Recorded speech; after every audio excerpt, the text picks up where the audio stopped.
Hello friends, आप सभी को नमस्कार। मैं हितेश कुमार एक बार फिर से आप सभी का ज्ञानकोश यूट्यूब चैनल में स्वागत करता हूं। आज है 25 मार्च और 25 मार्च से जितने भी करंट अफेयर्स बनेंगी वो हम आज की वीडियो में चर्चा करेंगे। इसका पीडीएफ आप ज्ञानकोश टेलीग्राम चैनल से ले लीजिएगा या ज्ञानकोश नाम से ही फेसबुक पेज है, आप लोग वहां से भी इसके पीडीएफ को डाउनलोड कर सकते हैं। तो चलिए शुरू करते हैं आज के करंट अफेयर्स। बात करते हैं सबसे पहले प्रश्न की।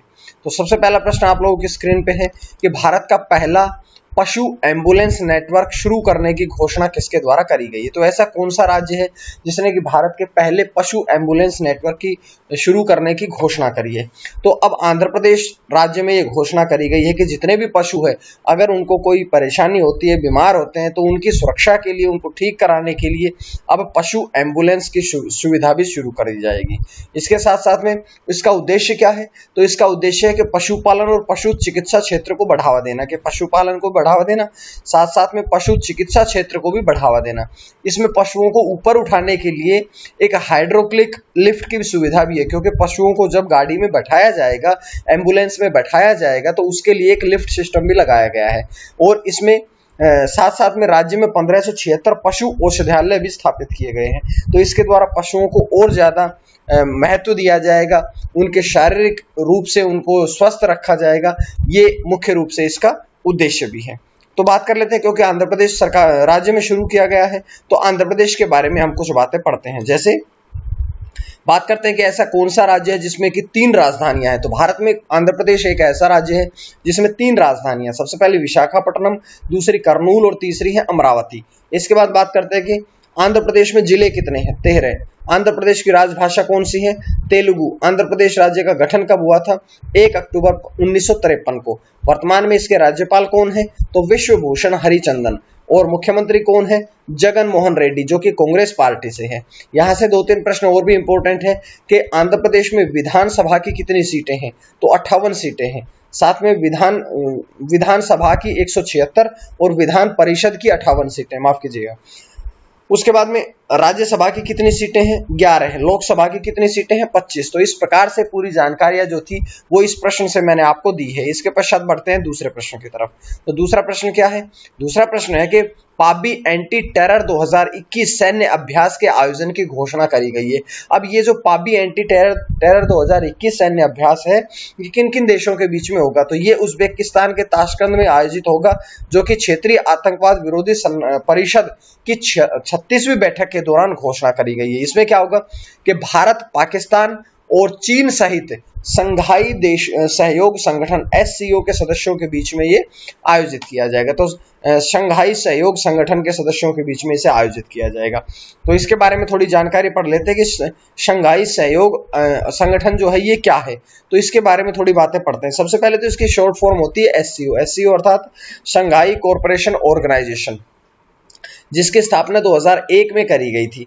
और वर्तमान में इसका मुख्यालय जो है वो बीजिंग चीन में है। और सदस्यता जो है वो 8 देशों के पास है। 8 देश कौन कौन से हैं? सबसे पहले चीन, दूसरा भारत, कजाकिस्तान, किर्गिस्तान, पाकिस्तान, रूस, ताजिकिस्तान और उज्बेकिस्तान, ये इसके सदस्य देश हैं। तो इस प्रकार से हमने इसके साथ में शंघाई सहयोग संगठन के बारे में भी बातें पढ़ ली है। उसके बाद है अगला प्रश्न। अगला प्रश्न क्या है कि भारत के पहले फ्री स्पेस क्वांटम कम्युनिकेशन का प्रदर्शन किया गया है। तो भारत के ये पहला जो फ्री स्पेस क्वांटम कम्युनिकेशन है, इसका प्रदर्शन किसके द्वारा किया गया? तो इसका प्रदर्शन किया गया है इसरो के द्वारा। इसरो की फुल फॉर्म होती है भारतीय अंतरिक्ष अनुसंधान संगठन। और ये कहां पर किया गया? तो इसका प्रदर्शन अहमदाबाद के गुजरात में किया गया। इसका साथ साथ प्रदर्शन जो है वो रात में किया गया। रात में करने का मुख्य उद्देश्य क्या है? तो रात में करने का मुख्य उद्देश्य ये है कि जो सूर्य के प्रत्यक्ष प्रकाश जो होता है उसके द्वारा इसमें कोई हस्तक्षेप ना हो, इसीलिए इसका प्रदर्शन जो है ये रात में किया गया है। इसके साथ साथ में जो क्वांटम है, ये प्रौद्योगिकी का उपयोग सुरक्षित उपग्रह डाटा संचार के लिए किया जा सकता है। तो इस प्रकार से ये जानकारी हमने यहां से पढ़ी। लेकिन इसरो के बारे में थोड़ी बातें जरूर पढ़ेंगे। इसरो सबसे पहले तो इसकी फुल फॉर्म मैंने आपसे बताया कि भारतीय अंतरिक्ष अनुसंधान संगठन। इसकी स्थापना 15 अगस्त 1969 में की गई थी, यानी कि 1969 में इसकी स्थापना करी गई थी। पहले इसका जो मुख्यालय है वो इसका वर्तमान में है बेंगलोर कर्नाटका में। इसके बाद में अगर हम बात करें इसका आदर्श वाक्य क्या है, तो इसका आदर्श वाक्य है कि मानव जाति की सेवा में अंतरिक्ष प्रौद्योगिकी। इसके प्रशासक कौन है, तो डॉक्टर के शिवान जो है वे इसके निदेशक भी है और प्रशासक भी है। तो ये जानकारी हमने इसरो के बारे में भी पढ़ ली है। इसके बाद बढ़ते हैं अगले प्रश्न की तरफ कि शहीद भगत सिंह स्मारक का उद्घाटन किया गया। तो शहीद भगत सिंह स्मारक जो है इसका उद्घाटन किसके द्वारा किया गया, तो इसका उद्घाटन केंद्रीय शिक्षा मंत्री श्री रमेश पोखरियाल निशंक के द्वारा किया गया है। कहां पर किया गया, तो ये शहीद दिवस के अवसर पर दिल्ली में किया गया। 23 मार्च को शहीद दिवस मनाया जाता है, जो कि राजगुरु भगत सिंह और सुखदेव तीनों की शहीदी का स्मृति के रूप में मनाया जाता है, उनको श्रद्धांजलि देने के लिए मनाया जाता है। और उनकी शहादत के 90 वर्ष पूरे होने के उपलक्ष्य में ये श्रद्धांजलि के रूप में उन्हें अर्पित किया गया और इस नए भगत सिंह स्मारक का उद्घाटन जो है ये किया गया था। अब यहां से ये जानकारी आपको मिली। अब हम बढ़ेंगे अगले प्रश्न की तरफ। अगला प्रश्न है कि Fed bank financial services limited पर 15 लाख रुपए का जुर्माना लगाया गया। तो 15 लाख रुपए का जो जुर्माना है ये किसके द्वारा लगाया गया है, ये लगाया गया आरबीआई के द्वारा। आरबीआई अर्थात रिजर्व बैंक ऑफ इंडिया। अब देखिएगा, मैं बहुत बार आपको बताता हूं कि रिजर्व बैंक ऑफ इंडिया जो है उसी को केवल अधिकार है कि वो किसी भी बैंक पर जुर्माना लगाए या किसी भी बैंक को अनुमति दे कि बैंक खोलने की या बैंक का लाइसेंस रद्द करने की जो पूरी अनुमति है वो आरबीआई के द्वारा दी जाती है। अब यहां से कारण क्या रहा कि Fed bank financial services limited पर 15 लाख का जुर्माना लगाया गया। तो ये जो है Fed bank financial services limited, इसने एनबीएफसी रिजर्व बैंक के निर्देश जो कि 2016 के अधिनियम के अंतर्गत आते हैं, इसमें धोखाधड़ी के आरोप के कारण ही 15 लाख रुपए का जुर्माना लगाया गया है।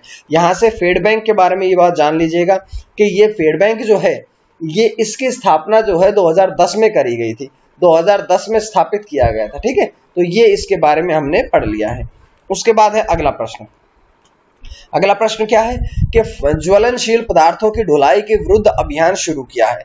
तो ज्वलनशील पदार्थों की ढुलाई के विरुद्ध जो अभियान है ये किसने शुरू किया है, ये अभियान शुरू किया है भारतीय रेलवे ने। भारतीय रेलवे ने ये जो अभियान है ये शुरू किया है। इससे क्या होगा कि इससे आग की घटनाओं को ध्यान में रखते हुए लॉन्च किया गया है और ये जो ट्रायल है ये 22 मार्च से लेकर के 30 अप्रैल 2021 तक जारी रहेगा। तो ये इंपॉर्टेंट बातें थी जो मैंने आपको बताई है।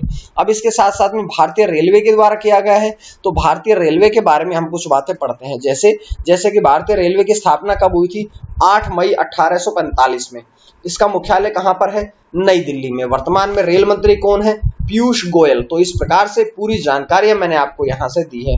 उसके पश्चात बढ़ते हैं अगले प्रश्न की तरफ। अगला प्रश्न क्या है, देखिएगा, अगला प्रश्न नहीं बल्कि हम पढ़ेंगे अब आज का प्रश्न। आज का प्रश्न आप लोगों के लिए क्या है कि इजराइल में नई संसद का चुनाव कराने के लिए कितने प्रतिशत लोगों ने वोट डाले हैं। 4 ऑप्शन आप लोगों के पास है, जो सही आंसर होगा वो आपने देना है और सही आंसर के पश्चात आपने कमेंट बॉक्स में आंसर को देना है, जिसका जवाब आपको कल मिल जाता है। अब हम बात करते हैं पिछला प्रश्न जो मैंने पूछा था कि की मोबाइल हार्पर क्रेन की आपूर्ति ईरान को कौन सा देश करेगा। तो अपना देश भारत जो है ये की एच मोबाइल हार्पर क्रेन की आपूर्ति जो है वो ईरान देश को करेगा। तो ये जानकारियां पढ़ी। उसके बाद अगला प्रश्न क्या है कि गो एयर के प्रबंध निदेशक ने इस्तीफा दिया। गो एयर के जो मैनेजिंग डायरेक्टर थे उन्होंने अब इस्तीफा दिया है। कौन है, वे हैं वर्तमान में जेहवाड़िया।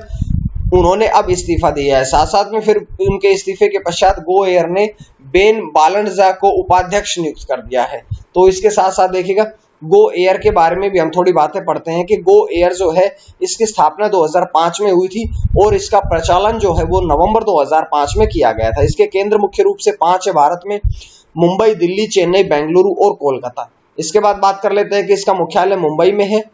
तो ये जानकारी हमने गो एयर के बारे में भी पढ़ ली है।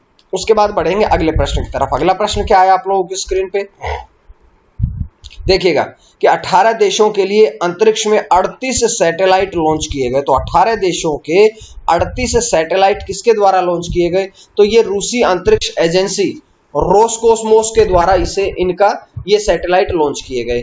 और कजाकिस्तान के बैकोनूर कोस्मोड्रोम वाहन से कजाकिस्तान का है जो कि मुख्य रूप से उसके द्वारा इन 38 सैटेलाइट को लॉन्च भी किया गया है। तो ये जानकारी हमने यहां से पढ़ी। उसके बाद बढ़ते हैं अगले प्रश्न की तरफ। अगला प्रश्न आप लोगों की स्क्रीन पर क्या है? तो अगला प्रश्न आप लोगों की स्क्रीन पे है कि पैराशूटिंग वर्ल्ड कप 2021 में स्वर्ण पदक किसने जीता है?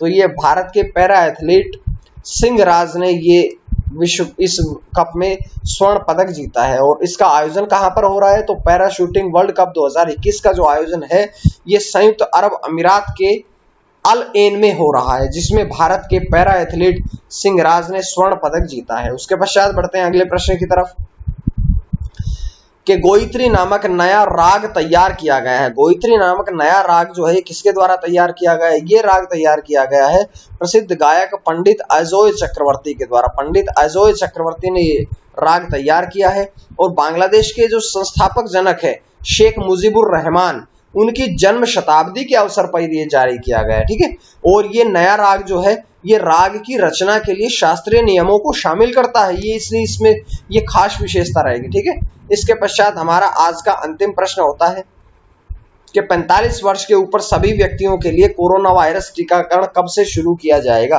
तो 1 अप्रैल से ये टीकाकरण शुरू किया जाएगा। इससे पहले केवल वरिष्ठ और विशिष्ट रोगों वाले 45 से 60 आयु वर्ग लोग शामिल थे इसमें, लेकिन अब ये सभी लोगों के लिए जारी किया जाएगा। इसके बाद में बढ़िएगा, देखिएगा ये हमने प्लेलिस्ट बना दी है ज्ञानकोश यूट्यूब चैनल की, आप लोग सब्सक्राइब कर लीजिएगा ताकि आपको ये सारी वीडियोस देखने को मिल सके। आज के लिए इतना ही। पीडीएफ को डाउनलोड करें ज्ञानकोश टेलीग्राम चैनल से और ज्ञानकोश फेसबुक पेज से। आज के लिए इतना ही। मां सरस्वती की कृपा आप सभी पर बनी रहे। आप सभी का बहुत बहुत धन्यवाद।